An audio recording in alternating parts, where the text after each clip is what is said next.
ভগবানকে যারা ভালোবাসো মায়েরা, যারা লক্ষ্মী, কালী, দুর্গা, সরস্বতী, মনসা, শীতলা ভক্ত, তাদের পার আছে।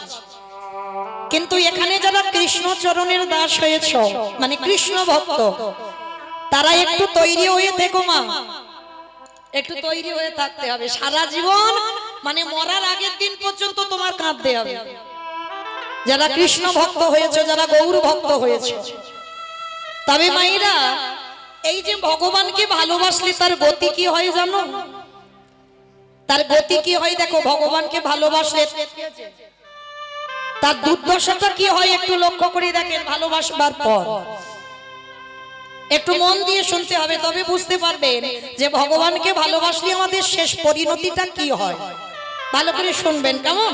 এক মন থেকে যেন দু মন হয়ে যায় না। বড় শিক্ষার কথা বাবা। নবদ্বীপের মাটিতে একজন ভক্ত ছিল, যে ভক্তের নাম ছিল বাবা শঙ্করাচার্য, আর তার ঘরণী ছিল সত্যবতী মা। তবে মায়েরা, এই সত্যবতী মা তিনি কিন্তু বউ ছিল না, স্ত্রী ছিল না, তিনি ছিল সহধর্মিণী। আপনারা প্রশ্ন করবেন, মৌমিতা যে বউ যে স্ত্রী সেই তো সহধর্মিণী বলে না?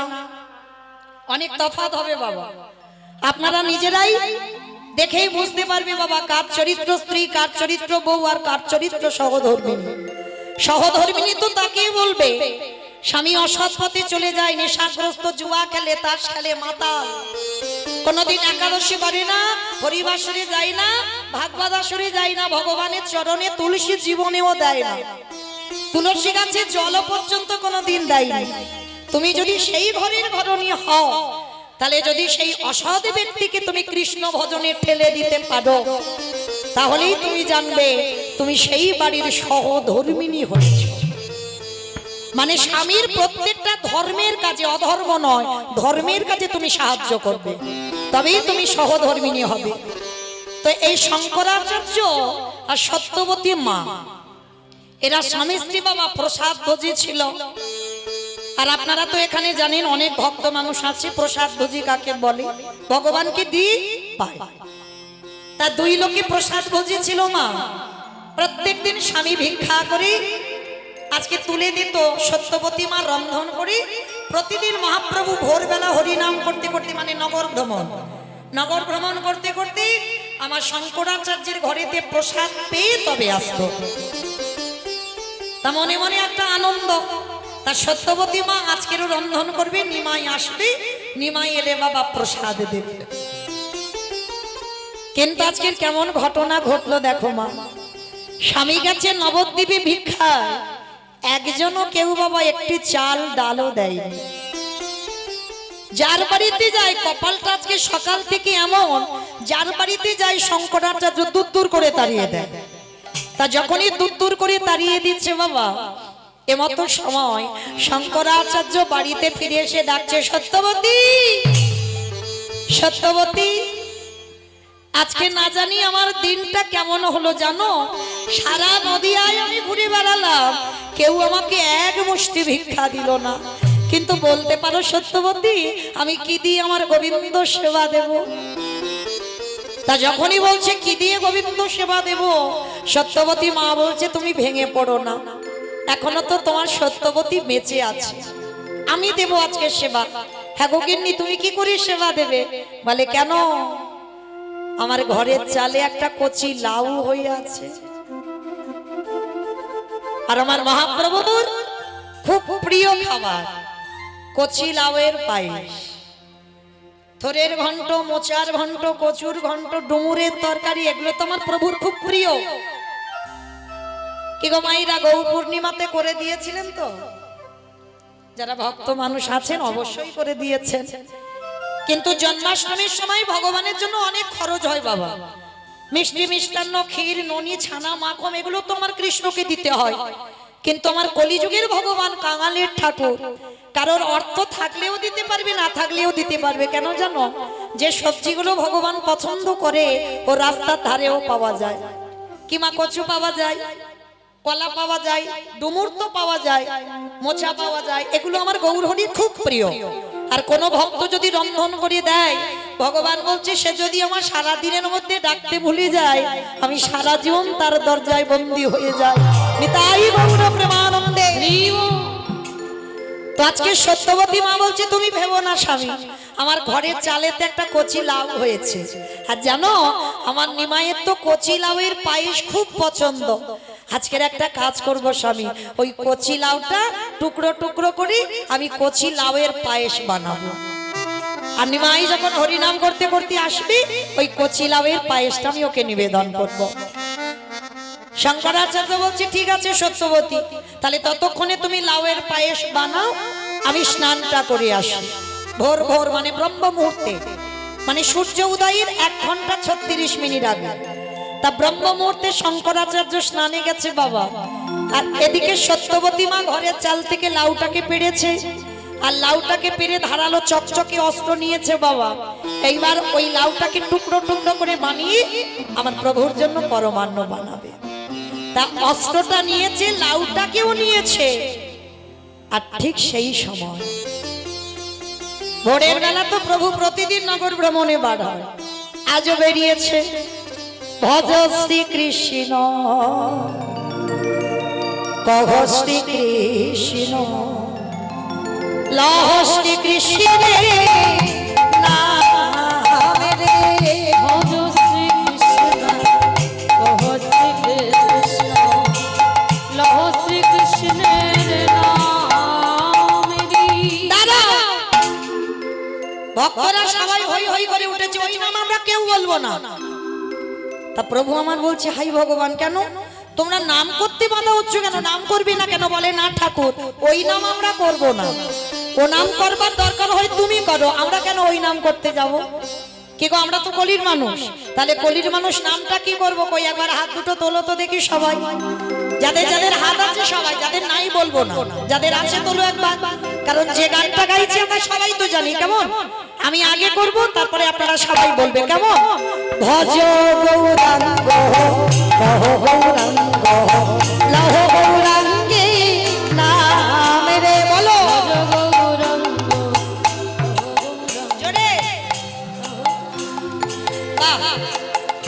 আজে ভজ গৌরাঙ্গ কহ গৌরাঙ্গ লহ গৌরাঙ্গে নাম রে, বলো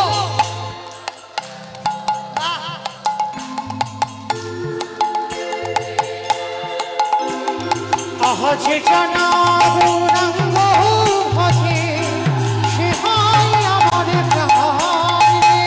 ভজ জানা গৌরাঙ্গ ভজে সে হয় আমার প্রাণ রে। আহজে জানা গৌরাঙ্গ ভজে সে হয় আমার প্রাণ রে। যে জানা গৌরাঙ্গ ভজে সে হয় আমার প্রাণ রে। ভজ নিতাই গৌর প্রেমানন্দে হরি বল হরি বল হরি বল। গৌরাঙ্গের নাম রে। ভজ গৌরাঙ্গ কহ গৌরাঙ্গ লহ গৌরাঙ্গের নাম রে। হরির বেলা প্রভু আমার হরি নাম করতে করতে শঙ্করাচার্যের বাড়ির দিকে আসছে, আরে ওই নাম সত্যবতীর মার কানে গেল। ভালো করে শোনো মা, হরি নাম যারা ভালোবাসে তাদের গতিটা কি হয়। ওই নামে যখন মায়ের কানে বাজিল, মায়ের কানে বাজিল ওই ধারালো অস্ত্র নিয়ে কচি লাউটাকে নিয়েছে। আর দেখবেন মা, সত্যবতীর মায়ের একটা সন্তান ছিল যাকে ছোট্টবেলায় নাম রেখেছিল বাবা গোপাল। কি গো, সন্তানের নাম এমনই নাম রাখো যে নাম উচ্চারণ করে তুমি ভব নদীটা পার হবে। কি বাবা ভাগবতী অজামিল রেখেছিল না, ছেলেটার নাম রাখলো, 10টা ছেলে হয়েছিল কিন্তু ছোট ছেলেটার নাম রেখেছিল নারায়ণ। এই অজামিল ব্রাহ্মণের ছেলে বাবা, একটা চণ্ডালিনীর প্রেমে পড়ে ব্রাহ্মণ ঘরের ছেলে হয়ে একটা চণ্ডালিনীকে ভালোবেসে বিয়ে করেছিল। আর তাতে কি হলো, যার নাম ছিল বাবা বিটনি চণ্ডালিনী, আর ওই বিটনিকে ভালোবেসে এক ঘরে করে দিয়েছিল অজামিলকে। আর অজামিলের প্রতিনিয়ত কর্ম কি ছিল জানো? ডাকাতি করা, চুরি করা, এমনকি মানুষ খুন করা। কি গো মাইরা, মানুষ খুন যে করে তার গতিটা কি হবে? হ্যাঁ, লক্ষ্য করে দেখেন বাবা, সেই অজামিল চুরি করতে যায়, ওই ছোট ছেলেটার উপরে টানটা একটু বেশি। দেখবেন মা, এটা আমার কথা নয়, বেশিরভাগ মার যদি দুটো চারটে ছেলে মেয়ে হয়, নয় বড় নয় ছোট, এই দুটোর উপরে একটু মায়াটা বেশি হয়, আর মাঝের গুলোর উপরে থাকে তবে একটু কম। এটা না বলতে পারবে না, কিন্তু ছোটটার উপরে একটু বেশি হয়, আর না হলে বড়টার উপরে। তা এই অজামিলের ছোটটার উপরে বাবা খুব টান ছিল। নারায়ণ, খেতে নারায়ণ, বসতে নারায়ণ, শুতে নারায়ণ, হরি বল বাবা। কাগজ পড়ে দেবে বাবা, কাগজ পড়ে দেবে, কাগজ এখন নয়। তাহলে চুরি করতে যাই, বলে নারায়ণ তোর মাকে বলিস আমি চুরি করতে যাচ্ছি। চুরি করে ফেরে, নারায়ণ এক গ্লাস জল দে বাবা, নারায়ণ একটু পাখার বাতাস কর। মানে সে চুরি চারা করে আসে আর একবার করে নারায়ণ নারায়ণ বলে। আর ওই অজামিলের যখন বার্ধক্য দশা হলো, অজামিলকে একদিকে যমদূত আর একদিকে বিষ্ণুদূত নিতে এলো। তা বিষ্ণুদূতেরা এসে বলছে তোমরা এসেছো কেন? বলে এ তো ভালো লোক নয়, কারণ এ ডাকাতি করেছে, খুন করেছে, চুরি করেছে, একে আমরা নিয়ে বিচারে যাব, আমরা যমলোকে যাব। বলে অসম্ভব, ওকে নিয়ে আমরা বৈকুণ্ঠে যাব। বলে এটা কি করে হয়? বলে হয়। মৃত্যুর সময় অজামিল মরার সময় বারবার বলছে নারায়ণ একটু জল দে, নারায়ণ জল দে। ভগবান নারায়ণকে ডাকছে না, ডাকছে তার ছেলে নারায়ণকে। তার যমদূতেরা বলছে তোমরা বিষ্ণুদূত হতে পারো, তোমাদের মাথাটা একেবারে গেছে। আরে ও কি নারায়ণকে ডাকলো? ও তো ছেলেকে ডাকলো। বলে আমার মাথা যায়নি, তোমাদের গেছে। বলে নামটা কি ওর ছেলে রেখেছে, ওই নামটা ওর ছেলে, কিন্তু আদৌ তো ছেলের নামটা নয়, নামটা হচ্ছে ভগবান। তাহলে মৃত্যুর সময় যদি কেউ ভগবানের নাম বদলে উচ্চারণ করে, তাকে আর বাবা যমলোকে যেতে হবে না, তার অচিরেই একেবারে বিষ্ণুদূতে যেতে হবে। নিতাই গৌর। তাহলে সবার চরণ ধরে বলি, পরবর্তী দিনে যে সন্তানের মা হবে, আমা যত সিনেমা সিরিয়াল দেখে আর তাদের নামগুলো রেখে ছেলেদের দেয়, অসম্ভব। এমন নাম রাখো যে নাম উচ্চারণ করে শেষের দিনে তুমি যেন ভব নদী পার হতে পারো। আর এখনকার দিনে বাবা মারা এমন নাম রাখছে বাবা, কতবার যে আধার কার্ড বদলাতে হচ্ছে তার ঠিক নেই। মানে শুধু বানান ভুল হয়ে যাচ্ছে, এমন বানান সে উচ্চারণ করা যায় না বাবা। কিন্তু এটা তো নাম নয়। আজকে সত্যবতী ছেলের নাম রেখেছিল গোপাল। আর দেখবেন বাবা, যারা ছোট ছোট সন্তান আমরা মানুষ করি, সন্তানদের বেশিরভাগ ঘুমগুলো ভোরের বেলা ভেঙে যায়। আর ভোরের বেলা যখনই ভেঙে যায়, তুমি একটু কোলের কাছে নিয়ে স্তনদুগ্ধ দেবে, ছেলে আবার ঘুমিয়ে পড়বে। তার সত্যবতী মায়ের তো ছোট্ট গোপাল সবে হামাগুড়ি দেয়, এখনো কথা বলতে শেখেনি। মা অস্ত্রটা নিয়েছে, লাউটা নিয়েছে, আর ওদিকে হরিনাম হচ্ছে বাবা। সত্যবতীর কান হরিনামে চলে গেছে। কে গো মায়েরা, আপনারা এই যে কেশবপুরে আজকের আমি গাইবো, আমার পরে আরো কীর্তনিয়ারা আছেন, যখন নামটা শুনেছেন মনটা সকাল থেকে একটু আঁকুপাকু করেন, কখন তাড়াতাড়ি কাজগুলো করে নেব, কখন একটু হরিবাসরে যাব। কি মা ভুল বললাম? এটা হয়। তাহলে তবে সবার হবে না, যাদের হৃদয়ে প্রেম ভক্তি আছে, যারা কৃষ্ণ নাম ভালোবাসে তাদের হবে, তার ব্যতিরিক্ত নয়। তা সত্যবতী মা যেই না বাবা হরি নামের ধ্বনিটা বাজছে কানে, আর গোপাল হামাগুড়ি দিতে দিতে মার কোলে বসে স্তনদুগ্ধ পান করছে। মার কিন্তু আদৌ খেয়াল নেই যে কোলে ছেলে দুগ্ধ পান করছে। মা তো হরিনাম কানে যাচ্ছে, আর হরিনাম শুনে বাবা একেবারে মোহিত হয়ে গেছে। মানে বাচ্চাকে জগতের কোনো জ্ঞান চৈতন্য মা সত্যবতী নেই। আর গোপালের মাথা আর কচি লাউটা পাশাপাশি ছিল। হরিনাম ভালোবেসে, ভগবানকে ভালোবেসে তার দুর্গতি দেখো।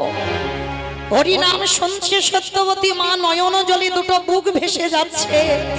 চোখে জল এসে গেলে বাবা চোখটা আবছা আবছা হয়ে যায়। সত্যবতী মা বুঝতে পারলো না, হরিনাম শুনছে আর কাঁদছে।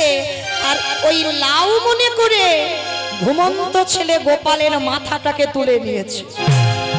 আর মাথাটাকে তুলে নিয়ে ধারালো চকচকে অস্ত্র দিয়ে ওই গোপালের মস্তকটাকে ছেদন করে দিয়েছে।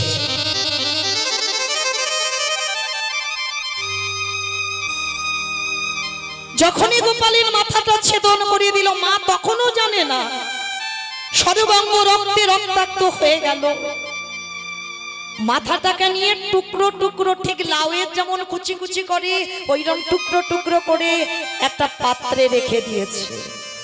আর ওদিকে মহাপ্রভু হরিনাম করছি, সত্যবতী নিজে হরিনামে ডুবে গিয়ে মাথা দোলাচ্ছে, আর ছেলের মাথাটা টুকরো টুকরো করে কেটেছে। শঙ্করাচার্য এদিকে ভোরের বেলা স্নান করে সবে উঠানে পা দিয়েছে, পা দেওয়া মাত্র চমকে উঠে, একই এত রক্তের স্রোত, এত রক্ত কোথা থেকে আসছে? এত রক্ত তো কোনোদিন আমার বাড়িতে দেখিনি, কোথা থেকে এলো? ঘরের মধ্যে প্রবেশ করলো, আর প্রবেশ করে দেখে না বারান্দায় সত্যবতী মার কোলে ছেলের দেহটা, আর থালাতে টুকরো টুকরো করা ছেলের মাথাটা। সত্যবতী হরিনাম শুনছে, মনের আনন্দে মাথা দুলিয়েই যাচ্ছে, খেয়াল নেই যে তার সঙ্গে কি ঘটনা ঘটলো। শঙ্করাচার্য এসে ডাকছে, সত্যবতী, সত্যবতী, কি হয়েছে তোমার? এমন করে পাগলিনীর মতো বসে আছো কেন? দেখো তুমি কি করেছো। স্বামী ডাকছে, তবুও খেয়াল নেই। এরাই হলো বাবা ভক্ত, হরিনামে এমন ডুবে গেছে বাহ্যিক জগতে কোনো জ্ঞান নেই, জ্ঞান হারা। যেই না বাবা অঙ্গটা পরশ করেছে, সত্যবতী চমকে উঠেছে। কে কে আমায় ডাকলো? সত্যবতী, এটা তুমি কি করলেছো? ভালো করে দেখো তাকিয়ে। সত্যবতী যেই না নিজের দিকে তাকালো, দেখে না রক্তের স্রোত, ছেলেটার দেহটা কোলে, আর থালাতে ছেলের মাথাটা টুকরো টুকরো করে কুচি কুচি করে কেটে রেখেছে। চিৎকার করে ডাক দিল, গৌর করি, গৌরী হে,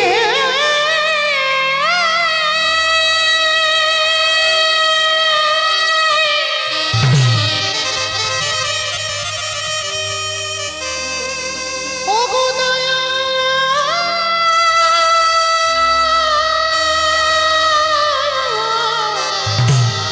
দয়া,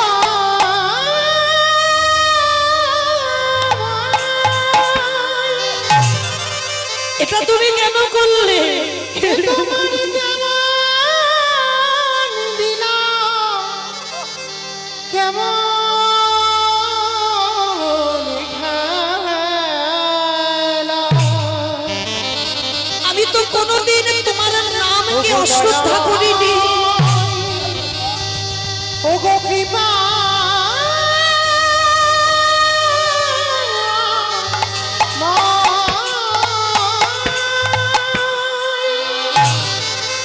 পাগলিনী হয়ে মা চিৎকার করে করে কাঁদছে।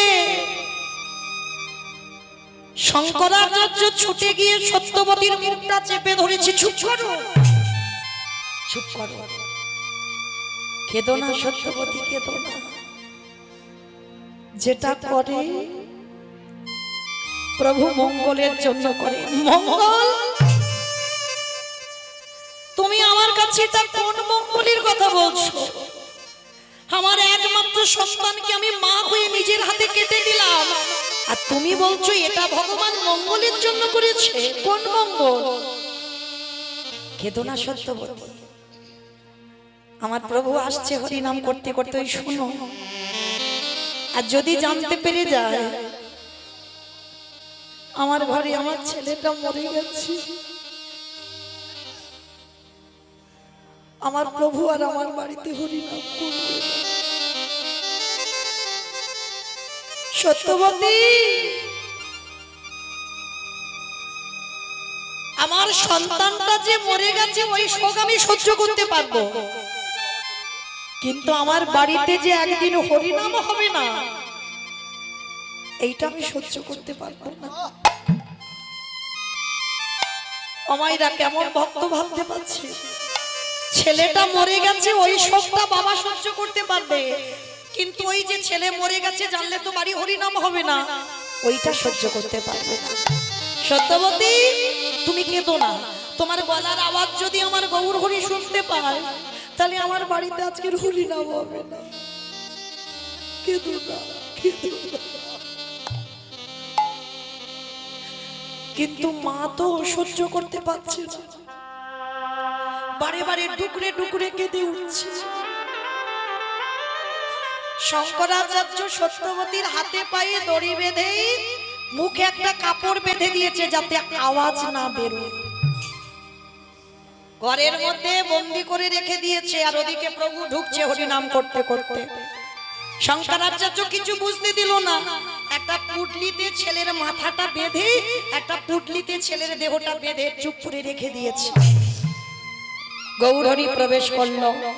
প্রতিদিন ভক্তের ঘরে সবাই মিলে দুটো বাহু উত্তোলন করে হরিনাম করে, আজও হচ্ছে। শঙ্করাচার্য কীর্তনে প্রতিদিন কাঁদে, তবে বাবা আজকের কান্নাটা একটু অন্য রকম।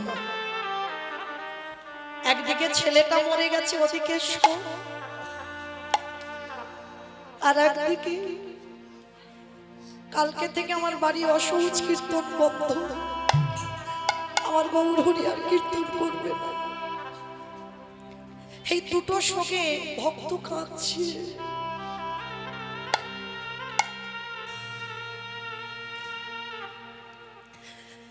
যখন দুটো শোকে ভক্ত কেঁদে উঠেছে, গৌরহরি প্রশ্ন করলো, শঙ্করাচার্য বলো না গো, তোমার বাড়িতে কি কোনো অমঙ্গল ঘটেছে? ভগবান তো সব জানে, বলো না তোমার বাড়ি কি কোনো অমঙ্গল ঘটেছে?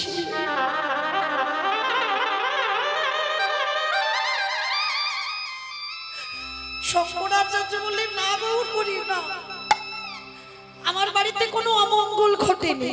কারণ যার বাড়িতে এমন মঙ্গলময় হরি, তার বাড়িতে কোনোদিন অমঙ্গল ঘটতে পারে? কিছু ঘটেনি। কিন্তু শঙ্করাচার্য, প্রতিদিন আমি কীর্তন গাই, কোনোদিন আমার কীর্তনের তাল ভঙ্গ হয় না। প্রতিদিন কীর্তন গাই, কোনোদিন আমার গলা থেকে বনফুলের মালা ছিঁড়ে যায় না। তবে আজ কেন জানি না, তোমার বাড়িতে এসে মনে হচ্ছে কিছু একটা দুর্ঘটনা ঘটেছে। না প্রভু, কিচ্ছু ঘটেনি, বলছি তো তুমি হরিনাম করো। কারণ প্রভু জানতে পারলেই হরিনাম বন্ধ হবে, সেটা সহ্য করতে পারবে না। বারবার বলছি প্রভু কিছু হয়নি, কিছু হয়নি, কিন্তু অন্তরে আমি ভগবান অন্তরের কথা জানি। এদিকে সত্যবতী মায়া ঘরের মধ্যে থেকে বসে বসে নয়নে জলে কাঁদিয়া বলে, গৌরী গৌরী হে,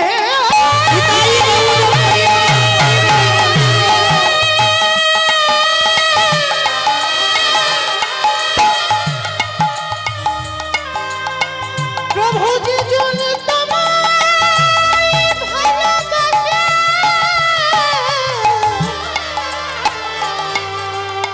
বলো বলো এমন ভাবে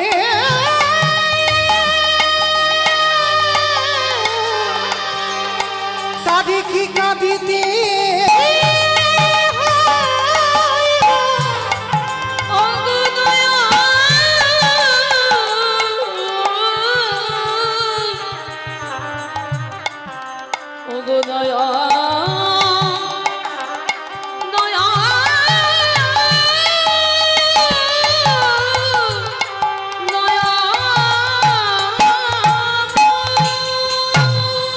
ও তোরে সোনা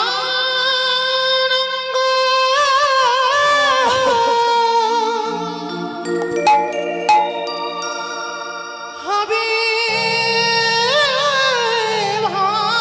ভাঙ্গরে, গৌরী কেন কেড়ে দি? ও তুই যেদিন পুরে হবি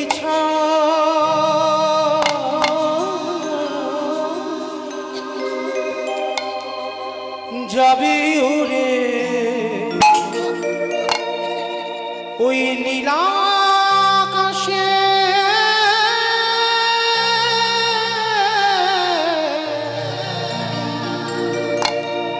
কইলারি ধোয়া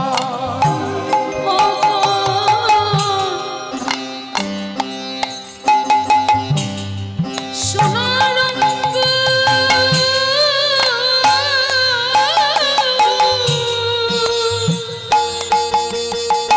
ফিরিয়ে দাও আমার সন্তানটাকে হবে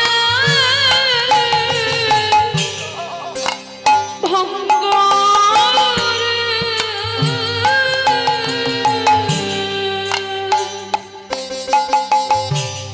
ওরা যাবে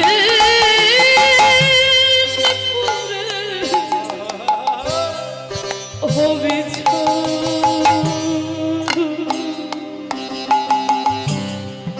নীল যাবি ওরা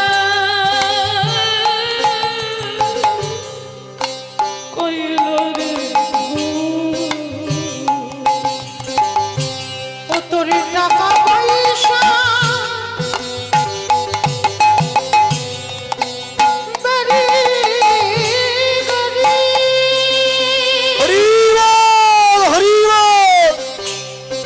রইবে মনে তোর জমি বাড়ি রে। ও তোর টাকা পয়সা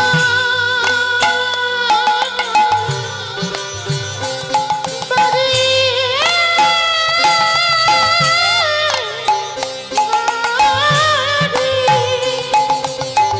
ওরে রইবে পরে জমি নাদের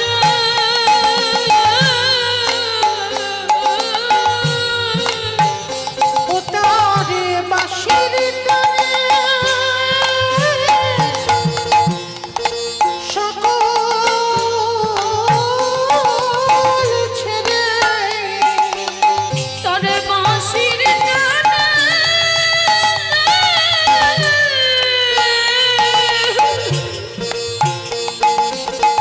সকল ছেড়ে ও তুই যাবি না তো ঠিকানা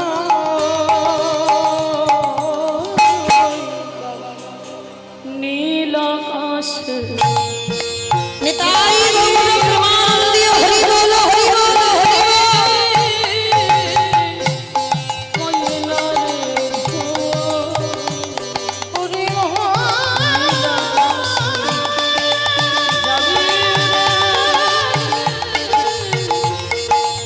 ওরে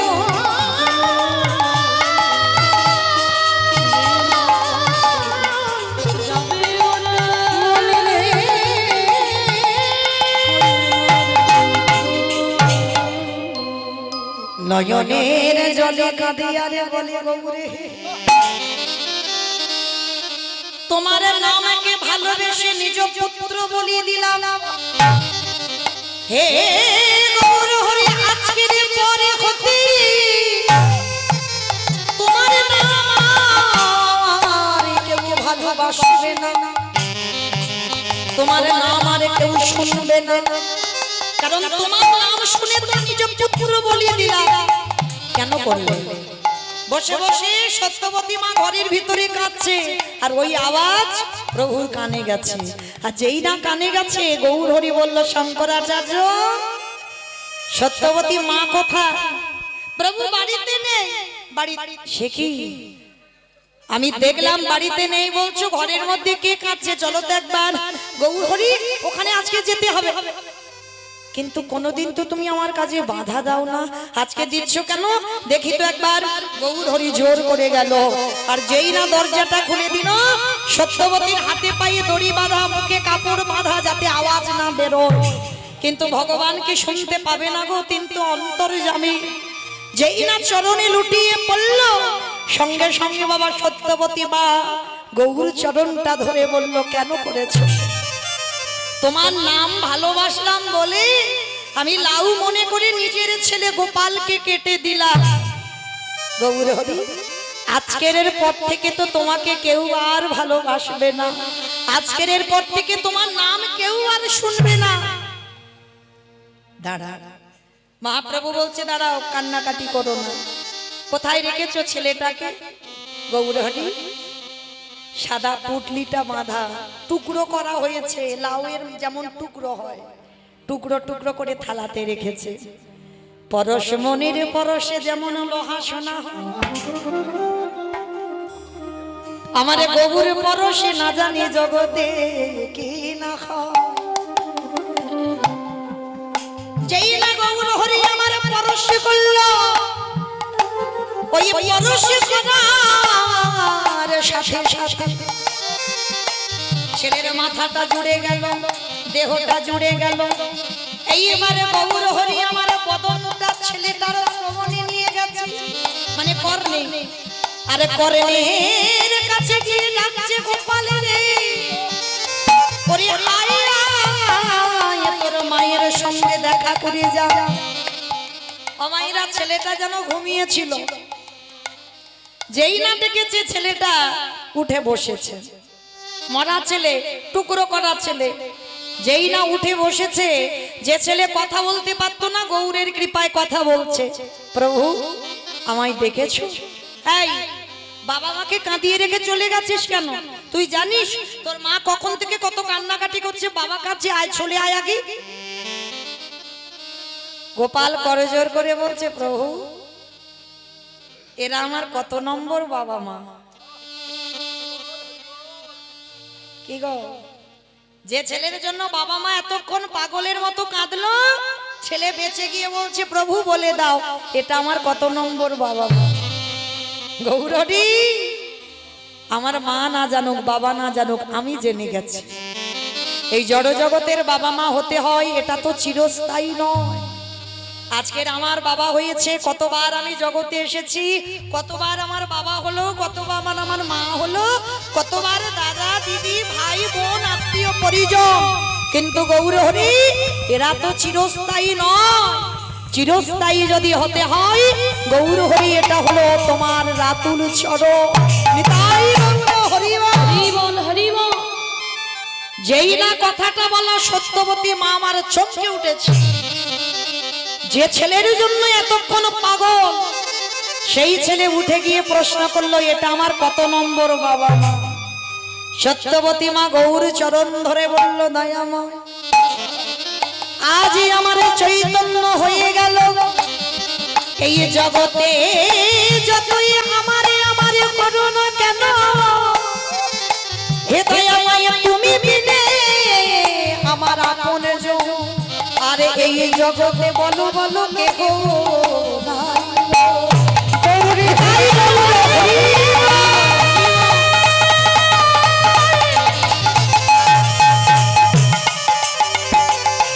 প্রভু তুমি বিনা এ জগতে আপনে বলিতে কেহ নাই, কৃপা করি